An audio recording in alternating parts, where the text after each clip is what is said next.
Waycross presents an election forum for Hamilton County Commissioner. There are 4 candidates running for one open position. The candidates are, in alphabetical order, Stephanie Summerow Dumas, Steve E. Grote, Matthew O'Neill, Christopher E.C. Smitherman.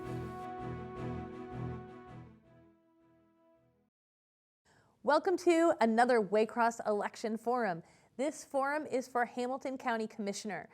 I'm Dana Gagnon, Government Programming Coordinator at Waycross Community Media, and today in our studio we have Steve Grote, and we have Stephanie Summerow Dumas, and we have Matthew O'Neill, who are all on your ballot for Hamilton County Commissioner. All of the candidates for this race were sent invitation via certified mail at the beginning of the month. Christopher Smitherman was unable to attend due to schedule conflicts, but from everyone else, we will have a chance for a 2-minute opening statement before we get started. Before we do that, I want to take a minute to let all of our viewers know that if you are watching this live on September 28th, you will be able to email your questions to the candidates right here to me in the studio, and I will be able to ask your questions for you. Now, that email address should be at the bottom of your screen right now if you're watching it live on September 28th, and that is live@waycross.org. Now, there are a few rules for these questions. You must be a Hamilton County resident to ask a question. Questions must be phrased for all candidates, not targeted at one candidate in particular.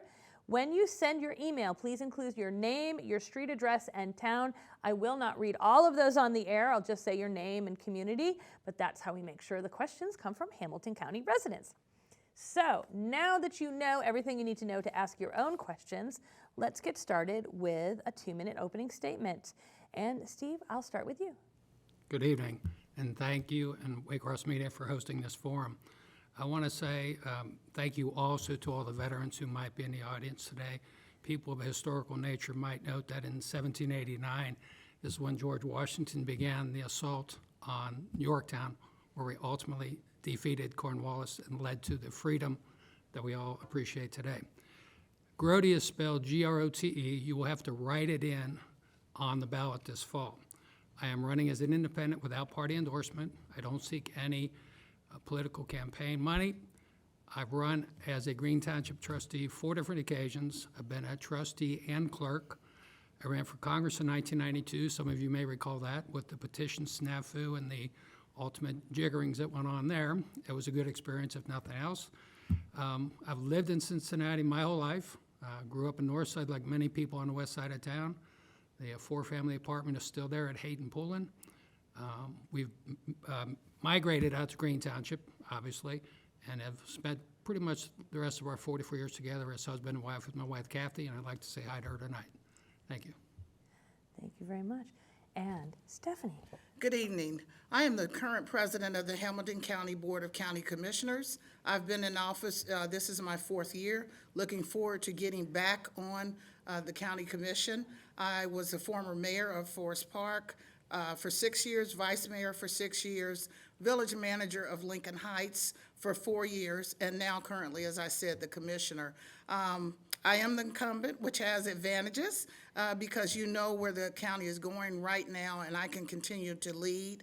I also was the first African-American to ever be on the Hamilton County Commission, which is significant because 26% of the population is African-American. But I'm very much aware that when I became a commissioner, I got votes from white, black, young, old, independent, Green Party. So I'm not trying to speak for all African Americans, but I think what I did was bring issues to the table that had never been discussed. So I'm looking forward to my next term. We've done lots of things that you can read and look at my record. Tested, proven, and committed, and I want to continue working for the residents of Hamilton County. Thank you. Thank you. And Matt. Hello, good evening, and pleasant weather here, but keep in our prayers as we speak the horror going on in South Florida with the hurricane hitting. So, you know, certainly my prayers are with those people in dealing with the hurricane. I was born in Cincinnati, lifelong Cincinnatian, have spent 25 years on the west side, 25 years in Hyde Park, Oakley, 5 in Fort Thomas, and 5 in the Loveland area. So I'm very familiar with all areas of the county, and I can pretty much get anywhere here and across the world without MapQuest. That's one of my skill sets. So as far as my background educationally speaking, I went to St. Xavier High School, graduated from there, graduated from Miami University in accounting and finance.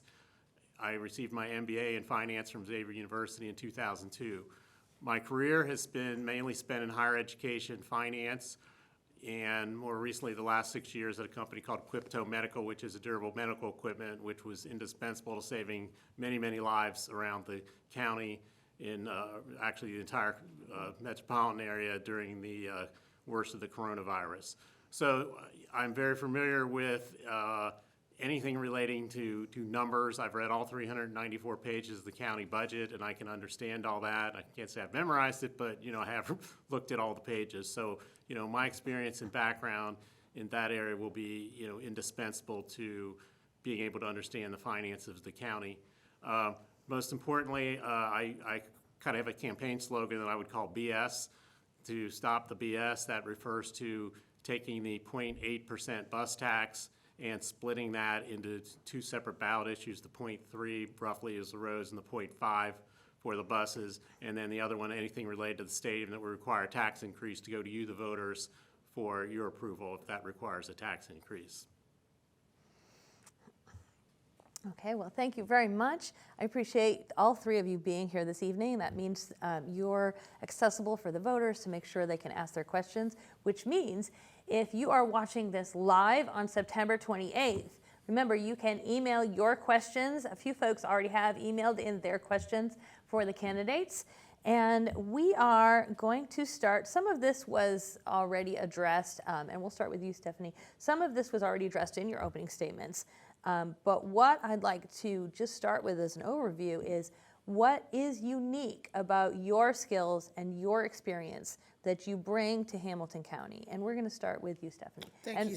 We'll do 2 minutes for this. Thank you so much. I am also a licensed social worker, and that comes into play tremendously when we look at issues that come before us, the level of compassion, but also to be able to make the hard decisions when necessary. And also, my background of having been in every level of government allows me to understand what's going on specifically in Hamilton County. So, mental health administrator, when we went through the pandemic, I led the county through the pandemic, and we had the lowest death rate, and they compared 16 other counties in Indiana and Kentucky and in Ohio. We have the lowest death rate. So I had to be concise, I had to be strategic, had to be able to analyze the money that came in and how we wanted to use it, and I made sure that there was no stone unturned, where everyone who needed help to survive, that we were able to help them with the CARES Act money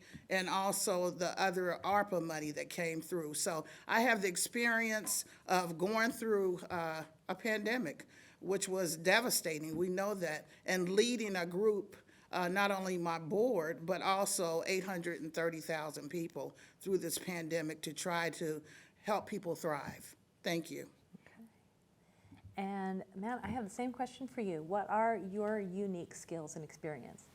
I think what is most unique about me is I'm not a politician. As you hear about drain the swamp and let's get rid of the politicians, I'm your opportunity to vote for somebody who's not one of those. I saw a need for the Republican Party to have a person on the ballot for those people who want to vote Republican, which is anywhere from 45 to maybe more % in this election coming up. So, those people need a voice, and I stepped up to fill that role. So by not being a politician, I can't roll off all these political endorsements, but I do have the endorsement from the Cincinnati Right to Life, which is the most important part, or the most important endorsement that is part of my campaign. I think that is very important for all the pro-life voters to have someone that they can vote for that is pro-life.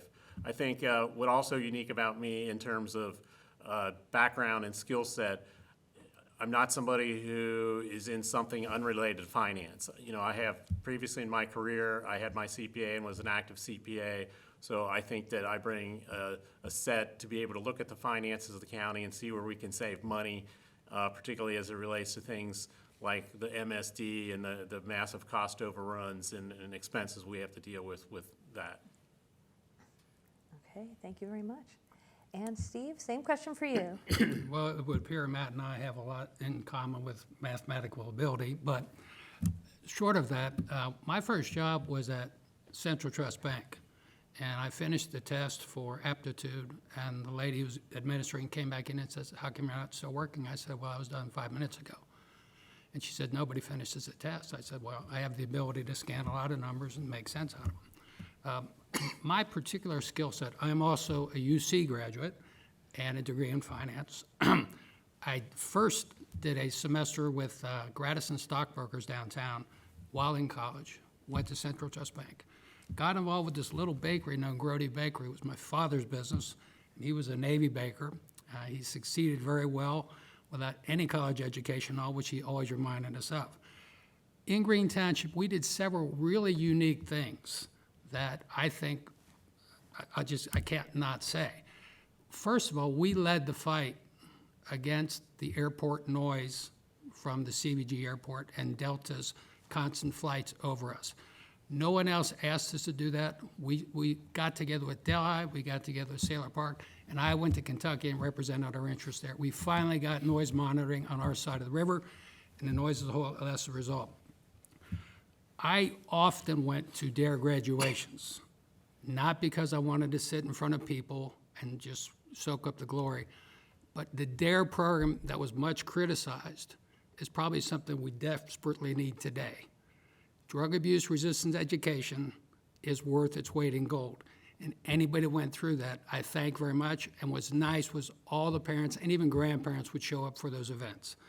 Lastly, we started a program that involved a specific plan for maintaining township roads on a regular schedule that ultimately was adopted by the city of Cincinnati. And if you get any compliments at all about city roads, you might want to give a nod to Green Township in the process. Okay, well, thank you very much for your answers to that question. I am going to bring us to a question that was emailed to us. Jay in Sycamore Township, thanks for sending your email, Jay, has a question for you. We are going to start with you, Matt, on this one, just so you know, and we will do a 2-minute answer.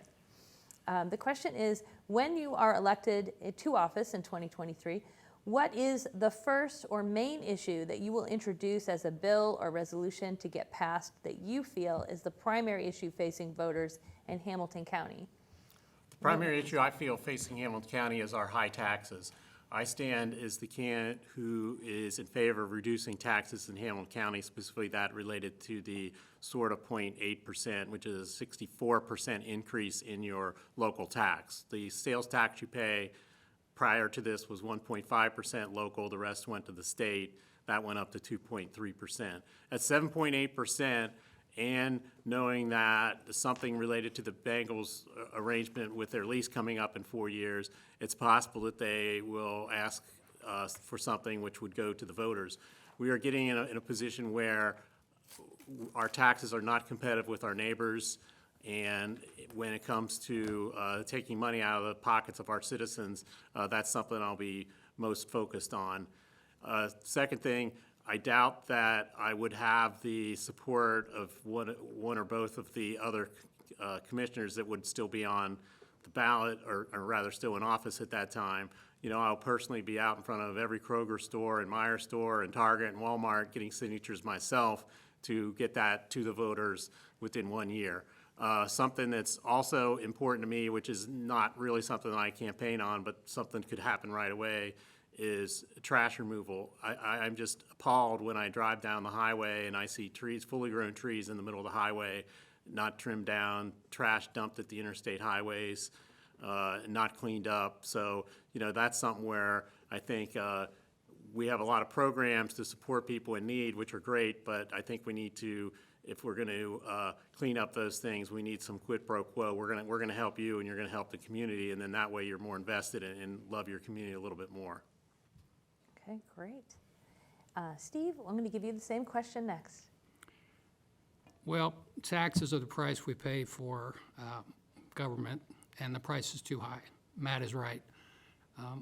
the one specific issue that has been eating at my craw since 1996, and I know at least 36% of the people who agree with me right now, is the sales tax for the professional, quote-unquote, stadiums in town. You know, these people have been getting stadiums, they're given extra money to maintain the stadiums. They consider themselves princes, and yet they treat the rest of the public like, well, you know, proletariat, if you will. I'm going to quote Phil Castellini, and he was on an earlier show this year, and the guy asked, well, what do you plan to do to keep fans coming down there? He says, well, they've got no place else to go. Yeah, we do, Phil, and a lot of us didn't go to the stadium this year. You're on a record pace for the lowest attendance in recent history. Not to mention the fact that a generation has grown up without the thrill of getting to a World Series game. I took my son to one of the last ones in 1990. To Mr. Brown. Mr. Brown bought his way onto that ballot. I was asked to be a second candidate who would support the sales tax. Most people, you have to take my word for it. Bob Bettinghouse approached me when he was in office. I told him no. And then the Browns' attorney came, Stuart Burnett. And I knew Stuart from years ago. I said, Stuart, I know what you want to do. You want to take me to lunch and get a vote for the stadium taxes. I don't want to be a commissioner at that price. So not only no, but, you know, H no. And to be honest, I can live with those decisions very well. I think both of the owners have literally dropped the ball. Okay. Thank you very much for that. And thank you, Jay, for answering that question. I haven't forgotten about you, Stephanie. I know you're next. Trying to track here, though, so I appreciate you guys helping me with that. Stephanie, the same question for you next for Jay. Okay. Several things. I'll try to narrow it down, but I just heard just a minute ago about the stadium deal. That was the most terrible deal I've ever seen. I've been in the executive sessions just reviewing it and listening to it. The lease ends for the Bengals in 2026 if we choose to end it. And we need to make sure that the taxpayers win, that there's a win-win situation. And I'm determined to do that. I heard about the transportation tax, which was issue 7. Which was passed by a large majority because there are a lot of people that are not able to get around and they need additional transportation. So that was passed by the people. But one issue that really concerns me is MSD, and that's because the city operates it, the county owns it. Who does that? We need to be able to have those executives that are leading the way on projects through the consent decree to make sure that they do what the county needs them to do to better complete those projects. And we're looking currently, haven't decided, about having the executives be under the county and that the other workers can continue to be in the union. So I just want to reiterate that the taxes that have been spoken of tonight have all been voted on by the people. And so I will always do that and make sure that the people have a voice. That's what I'm here for. Excellent. Thank you very much. And again, thank you, Jay, for sending in your email. If you are watching live on September 28th, you can also send me your email. I will get it here in the studio, and I can ask your question to the candidates. That email address is live@waycross.org if you're watching on September 28th. So let's do some more questions in the meantime. And we will start again with you, Steve. We're back to that end of the table.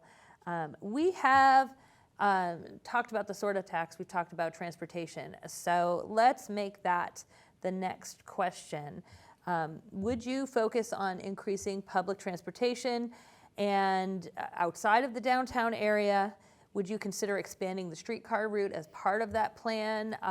I'd like to give you each 2 minutes to talk about how you would enable transportation in Hamilton County. Thank you.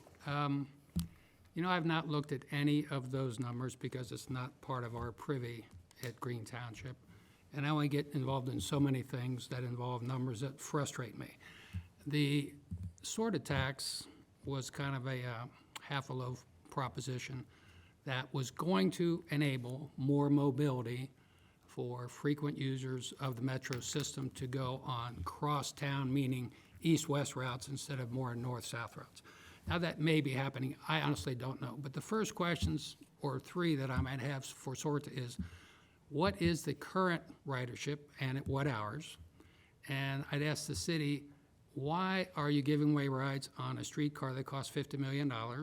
And what is the current usage of that as well?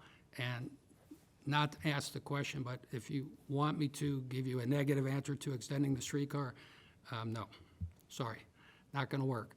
It's not a bad idea, but everything that works somewhere else doesn't always work in Cincinnati. I'm gonna tell you this as a fact. In 1857, the city's council members then taxed the citizens of Cincinnati $1 million to buy shares in a railroad. Now, how many people you think rode the railroad back then? Not many. That was just the first of many bungles by the city. They tried to put in a subway underneath Central Parkway. Those hollowed halls are still there, and I think they use them for civil defense storage and things like that. Bad idea gone worse, okay? To me, the streetcar idea probably is in the wrong area as far as I'm concerned, because if you want a livable neighborhood and everybody wants to be like Europe or all the up-and-coming cities, you should be able to walk. You shouldn't have to ride anywhere. And downtown is small enough, and goodness knows with the lack of storefronts that are down there, there's not a lot to walk to right now. Okay, thank you. I'm going to give you that same question again next. Okay. All right, all set. Okay. The streetcar is not of interest to me. I think it was a bad idea. As it relates to transportation, I've been working very closely with the President CEO, Darrell Haley, as far as this issue 7 and being passed and what are you doing. There have been some major changes, but of course they're not working as quickly as I would like for them to work. As it relates to the outskirts of Cincinnati, Cincinnati has 311,000 people. Out here, we have out in the suburban area about 500 and, don't quote me, 520,000 people. But what I'm saying is we have to meet the needs of all our people. And I have advocated for a satellite office out here that will include all or most of the Hamilton County services. Until this transportation issue is resolved, we can provide a satellite office out here where people that can't get downtown, where the transportation is not what it should be, they can go into Forest Park and make that happen. But definitely when I was running in 2018 up until now, I thought that we definitely need to make sure we focus on all of Hamilton County, not just the city of Cincinnati. And I believe transportation is improving, but it can move a bit faster. Thank you. Okay, thank you. Thank you for that. And I'm going to reset my clock, so same question for you, Matt. The 16th Avenue Mall in Denver is the most incredible streetcar thing you ever want to be on. It goes from one end of 16th, which is the State House, and it goes to the ski train at the other end of downtown. Rode that thing all day long for the whole week I was in Denver for a conference. When they talked of streetcar, I was looking forward to something like that. What do I see here? I see what looks sort of like a figure 8 times 2 wrapping around, and where does it go? Where does it, and you know, it was fraught with problems at the beginning, in my opinion, due to the design. So one of the other problems with extending it is because the design is so squirrely. If you made a point-to-point when you built the first thing and people said, hey, if I want to get on Vine Street and at the base of downtown at the river and I can go all the way up and eventually up into Clifton, that would make sense. But the way they've managed the first part, I lost support for the streetcar before it was even built when I saw the design, and I have no intention of supporting anything to expand it. I'd like to comment about earlier, I heard about the transportation issue 7. That was not a big victory. That was just a very, very narrow victory. And it also included roads, obviously, which was about 30% of it. It included a reduction of the city income tax, and it included money for the bus. So I really have no idea if you don't patch those 3 things together, if that would have passed at all. And because it passed so narrowly, in my opinion, is if those items were separated out, it would not have passed. So typically, I would support whatever the people vote for, the will of the voter. But this thing, it's hard to figure out what the will of the voter is because of how 3 issues were mashed together on that. So, I do not think that the the way the bus system is working is efficient. I see empty buses, more torn up roads because of the weight of the buses tearing up the roads, empty buses at middle of the night. So I'm definitely not in favor of how this expansion has worked out. Okay. Thank you so much for your answers to those questions. We're going to keep going with some more questions. If you're watching this live on September 28th, you, like Jay, can send me an email for your question for the candidates. And I'll check more of those in a minute. But before we do that, let's go to what I have here. We're going to start with you, Summerow Dumas. And here is, and it'll be another 2-minute time limit. I have been hearing from young professionals who would like to stay in the Cincinnati and Hamilton County area.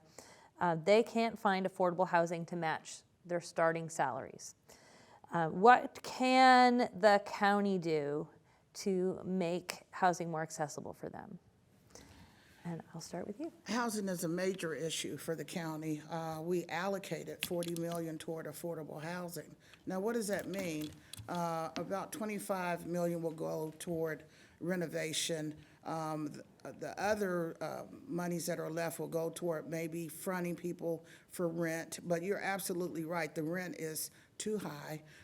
My opinion is that as we develop different areas and different development housing, that we require our developers to put some affordable housing, a certain percentage. Now, that has not happened, but it definitely needs to happen. And I'm definitely against people being pushed out of their neighborhoods.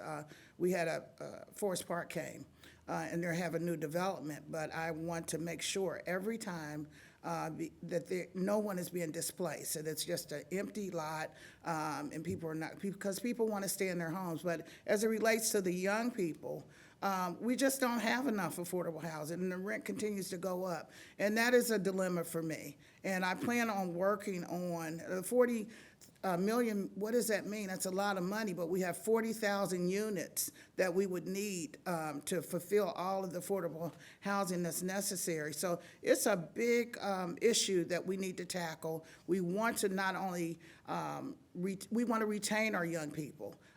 They come here, we want them to stay, we want them to build their families, and if the rent and the lack of affordable housing continues, they are not going to stay here, even though all over the country the rent is going up. And so that is a dilemma for me. How can we best provide more affordable housing? And that's number one on my list.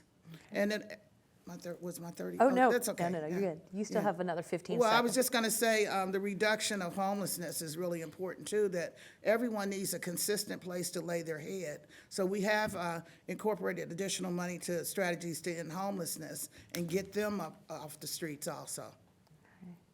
Thank you. I apologize for jumping the gun on that that's one. all right. And Matt, the same question for you. One concept that makes housing less affordable is the underlying tax rate on the house. That makes it, if you're renting a place, the more taxes underlie the property, the higher the rent's going to have to be.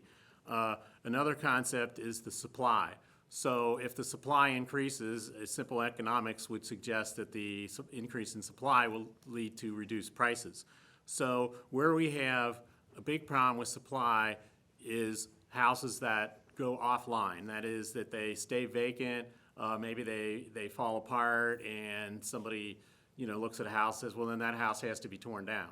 And so therefore you've lost certain supply of houses. So, I think getting houses that are vacant, putting back into useful service right away is important. Reducing houses that are vacant. Every time I drive around and I see a house that's vacant, it makes me cringe that we have an affordable housing situation, yet we're sitting around with a lot of houses that are vacant.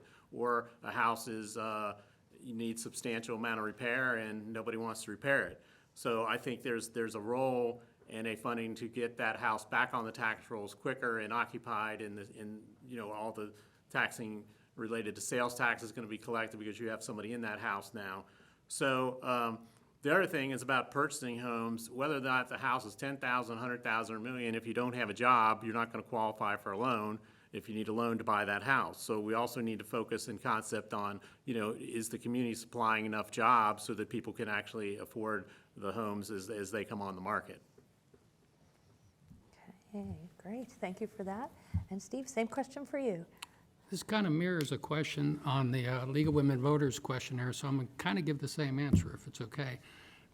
I think there's a lot of underlying economic issues regarding the quantity of housing, the availability of it in certain areas that may or may not be transportation accessible, and the simple fact that, as Matthew mentioned, taxes, energy, insurance, utilities, all are going up faster than, in my opinion, the rates of inflation. And goodness knows how high that is. You cannot, in any society, spend your way to prosperity. We can throw money at this as long as we want, but the one simple solution is look at what you have. You can go to Delhi, you can go to Green Township, you can go to Colerain Township and Springfield Township. We have a lot of homes that were put up in the World War II era. Some on slabs, some with basements, all very sturdy. A lot of ability to flip these, as many people are doing, a lot of ability to come in and just use them as a rental or buy it yourself and ultimately renovate it yourself. There is nothing more empowering in our society, in my opinion, and I think many economists bear this out, as the first step to home ownership. Now, I may be speaking like a bit of a dinosaur there, but my first house, I didn't buy until 1979, okay? It was a 1930s home. It's still occupied. It's still in great shape. This is on the west side of town. There's plenty of availability, but it might not meet to where the person's lifestyle exists. Compromises are always going to be necessary to attain things like that, but if you live in the city and you have $1 million flat, shall we say, you can get a 20-year tax abatement on it, from what I understand, pay virtually no property taxes.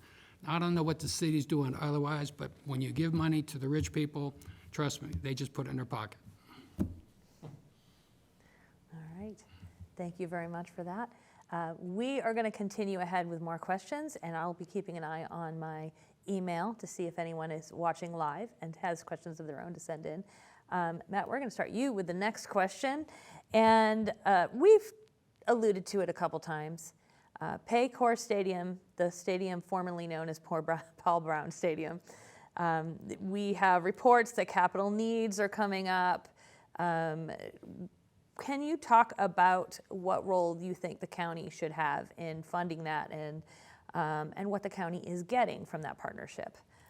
And we'll start with you, The Matt. stadium was built in the year 2000, so if you consider if you purchased a house new in 2000 or you purchased a World War II house, which Steve was referring to, if you have a property, you have to maintain the property. So there is a certain amount of maintenance that needs to go on in that stadium. I think a lot of the problems with what goes on related to the stadium relate to the lease, which is perceived as one-side lease in favor of the team. It makes it very difficult for other outside events to make a profit or even, avoid taking a loss there. I read books this thick when I wrote an MBA paper on the cost of NFL stadiums, and that does not work as a standalone property, and it needs the ingress and egress for other large buildings or large things around it, such as a baseball stadium, arena, or something like that, to make it go, because to be used only 10 Sundays a year doesn't make economic sense. So anyway, my thing, and also I want to refer to something I've heard the commissioner say earlier, is that we don't even know how much money the county is going to get from the Paycor arrangement. So that's a disaster that's baked into the prior lease that here the current commission doesn't even have a sense on what we're going to get out of that. So, I mean, I think we need not much more transparency in the lease. We need more favorable terms to those communities' activities, whether it be high school football, college football, or something else in the state, and to be able to get in there and make that a community asset as long as we've paid for that. Okay, great. And now I have the same question for you, Steve. 2 Sundays ago, was it 2 Sundays? Yeah, Oktoberfest. I was down at the stadium, and I walked around it twice. And I'm not an architect, and I'm not a builder, but I have interest in things like that. And I didn't see anything on the outside of that place other than some superficial concrete spalling, which is very common in building to that size. And maybe the elevated walkway on the north end zone that's underneath the scoreboard Looks like they could do some temporary repairs there, and they should do them soon, because when concrete cracks and it's above your head, you don't want to be below it due to gravity. In any case, I could go on a long time about this. I think we need to fish or cut bait on this stadium. We are not going to get any more money from Paul Brown that we don't, from Mike Brown, that we don't drag from him kicking and screaming. And we know how close he is to his purse. I don't know if most people know this or not, but many of the people that have the ring of tickets that are on the green loge level have been protesting for years about the seat license prices, and they don't show up for the games. And one of them said, well, we're just going to not use our tickets. And he said, we'll probably just set them on fire. You know what Mike Brown's response was? I'll send you some matches. Okay, that's documented.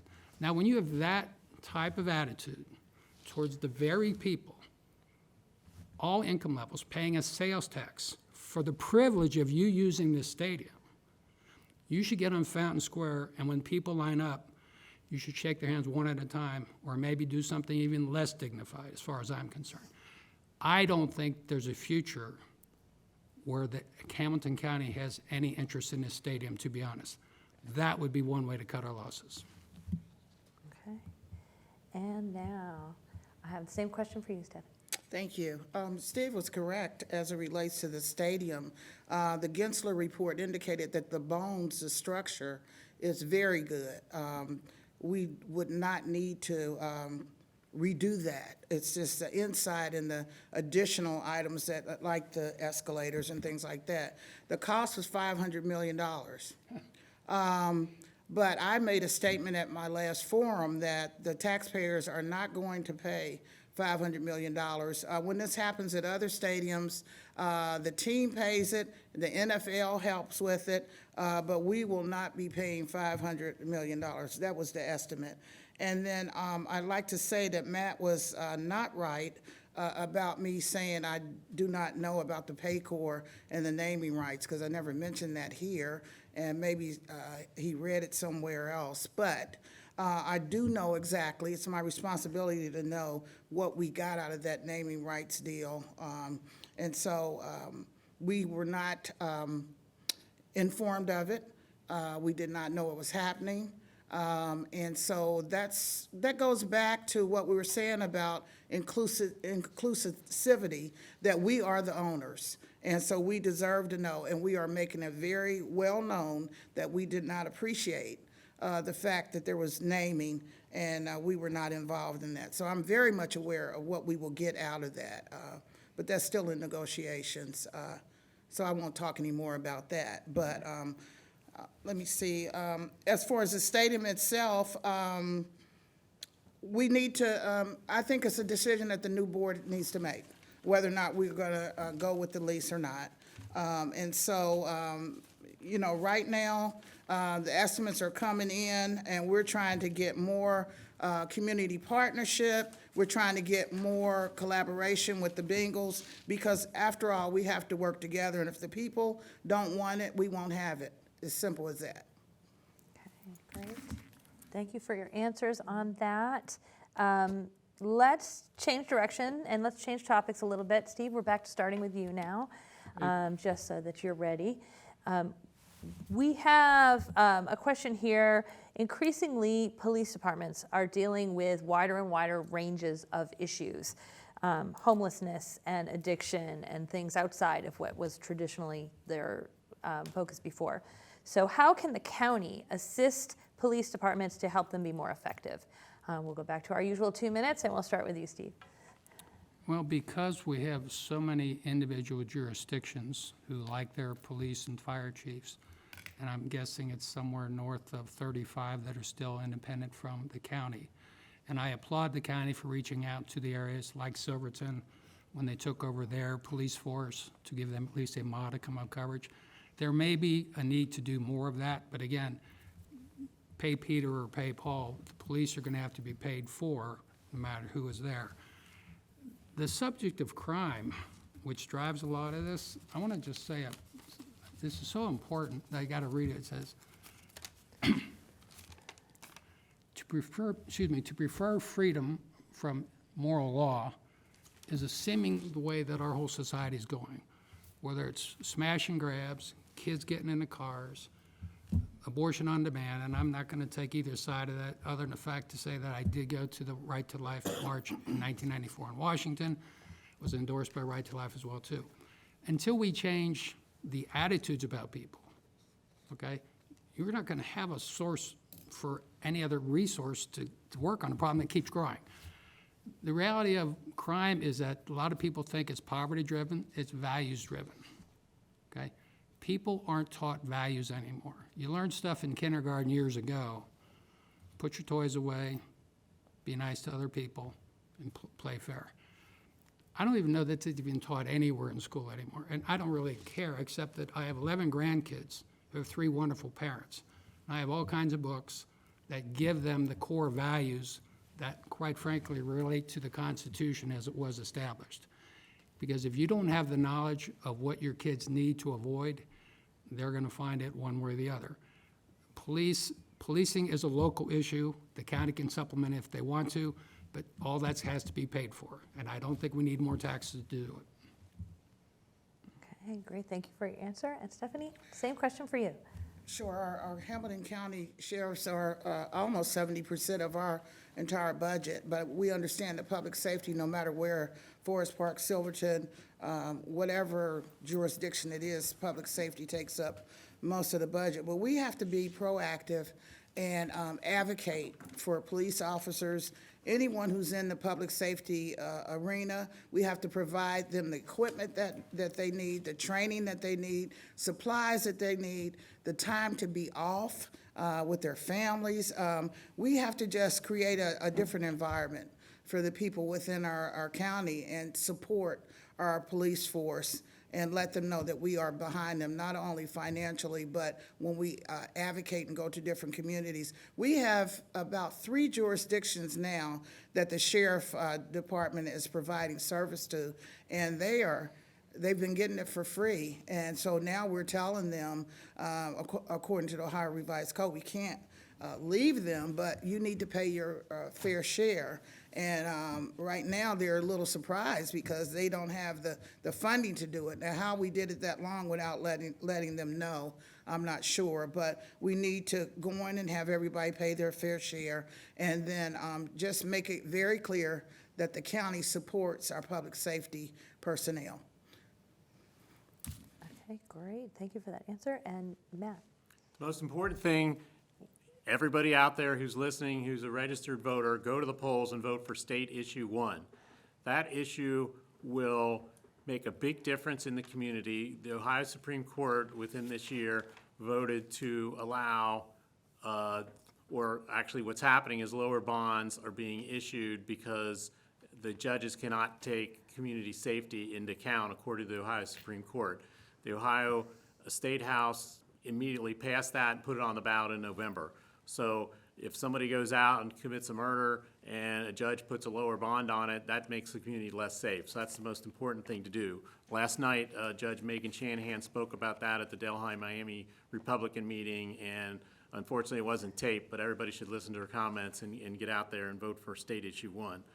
Second, the thing that you can do is support your police, and anytime you have a local representative, whether it be your local town council, village, small city mayor, let them know that you support the police and allow the police to do their job. Allow the judges to do their job and allow the parole board to keep the bad people behind bars. Those are things that we can do. Many cities across the country have embraced progressive law, no bail, no cash bail, and the criminals can rob $950 a day out in California and walk out the door and nothing's going to be done because they're allowed to do it.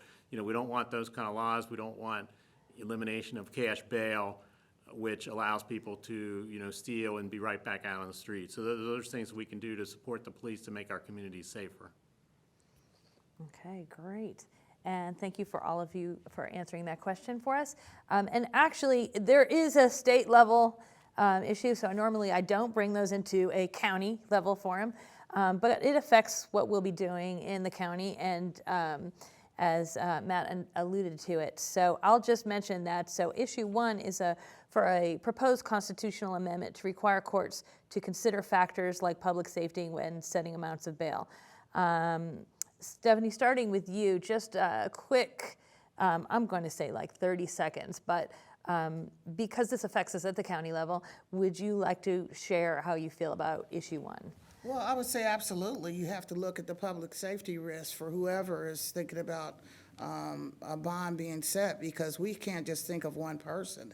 We have to think about the impact that it has on our community and our county as a whole. And if there seems to be an issue that could be detrimental to whatever neighborhood, we can't go without considering that. I mean, you consider the person, their background, and the incident, whatever happened, but also, are they a detriment to my family or your family? And there's no way you can go without considering that factor.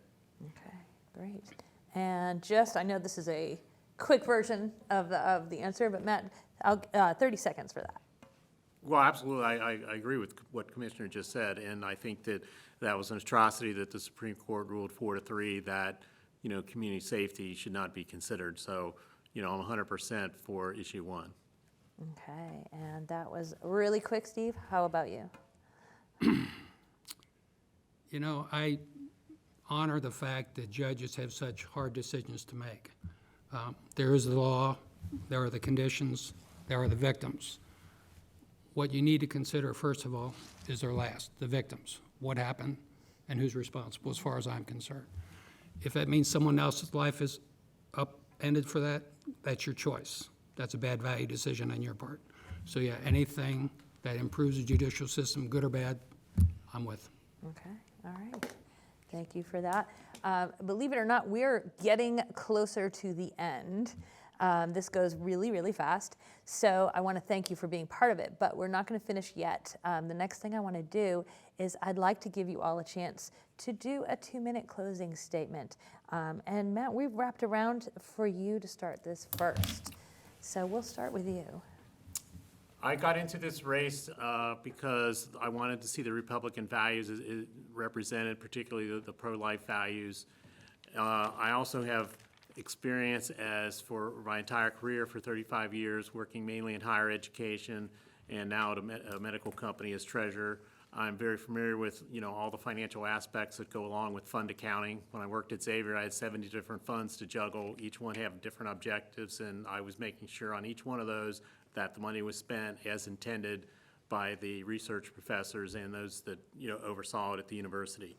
So, financially, I'm very qualified for the job. I think I bring some interesting solutions that haven't been talked about, such as last mile service for buses, where many of the buses are eliminated, and that savings of that is then turned into last mile service, so that if the bus is 2 miles from your house, you can actually have someone go sort of like an Uber system within the bus system to pick up people and go those last 2 miles, so you don't have a giant bus driving those 2 miles.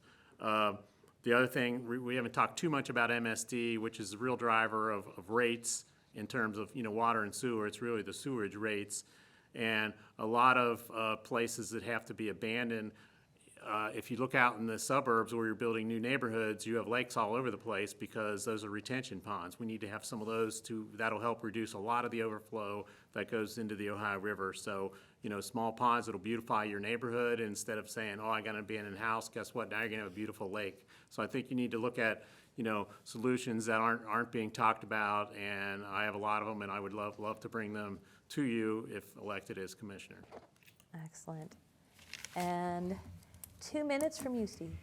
Okay, so as a write-in candidate, my name will not show up on the ballot. So to help you remember it, it's Grote. The greatness of America, it's a republic. It has an original constitution that's the envy of the world. The first 10 amendments are the absolute envy of the world. And it is, in fact, a country exceeding in excellence. Greatness, republic, original, 10 amendments, and excellence. That's what I try to do in my public service. I was actually appointed for an 18-month stint to Sims Township in 1999 to help recover the area after the May 1999 tornado. I went into it totally heads up. The entire workforce was on probation. Now, they didn't tell me that up front. So you're handing a plate of goods, you either accept it and deal with it or not. Government is about people. People working for government and those that the government serves. We cannot forget that the government serves the people and not the other way around. I think in many respects, the top end of many government's budgets are bloated. They are too heavy on executive compensation, and it doesn't take a brain surgeon to figure out that when you look at those numbers. I'm not a fund accountant, doesn't matter. I've seen township level governance. We actually caught Dusty Rhodes in one of his very few faux pas, as he would say, when I looked at 2,000 parcels and said, Dusty, these are not done right. And it turns out that he said, well, yes, they are. Well, we went to the Ohio Tax Commission, and guess who they agreed with? Green Township. So if you can win a battle with Dusty Rhodes, you can trust that. And I was the one who won that battle. Steve Grote, Grote. Please write me in on November 8th, and thank you for your vote. Okay, excellent. And now it's your turn, Stephanie. Thank you. I represent all people. When I came on board in 2018, the Hamilton County budget was in a deficit. We could not pay our bills. People were wondering, why do you want to be a part of that? Well, that's why I wanted to be a part of that. Now, in 2022, we have a structurally balanced budget, which means it's not only balanced, but also we're able to do things that we were never able to do as it relates to renovating buildings, getting our wages up to par for staff members. We're able to, as I mentioned about the satellite office, and we also now, we had no reserve. As I said, we were in a deficit. We currently have a 17% reserve, which is about $60 million in reserve. And that's due to our my good, I always try to include my commissioners, but my good financial workings with the other commissioners to make sure that we use the money appropriately. So I am very proud of my tenure. As I was saying, we're coming to the end of my 4th year, looking forward to my next 4 years. I am tested, proven, and committed, and you can check my record, and please vote for me for November the 8th, re-elect Stephanie Summerow Dumas. Well, I want to thank all three of you for being here this evening. That means you were available for questions that we were getting emailed and questions that people just have as they're watching us. They'll also be able to watch this later while they do their research. I want to thank you for watching this as well. If you need more information before you vote in the upcoming election, you can watch all of our election forum programs online at www.waycross.tv. You can also go to the Hamilton County Board of Elections website, it's right there, and you can make sure that you are registered, look at a sample ballot, and find out where your voting location is. That's votehamiltoncountyohio.gov, and you have until October 11th to register to vote and also to make any changes to your registration if you need to update your address. Early voting begins on October 12th. I'm Dana Gagnon, Waycross Government Programming Coordinator, and I will see you at the polls on November 8th. Waycross takes no position on candidates or issues. We conduct these forums so that our viewers may be better informed voters for the November 8th elections.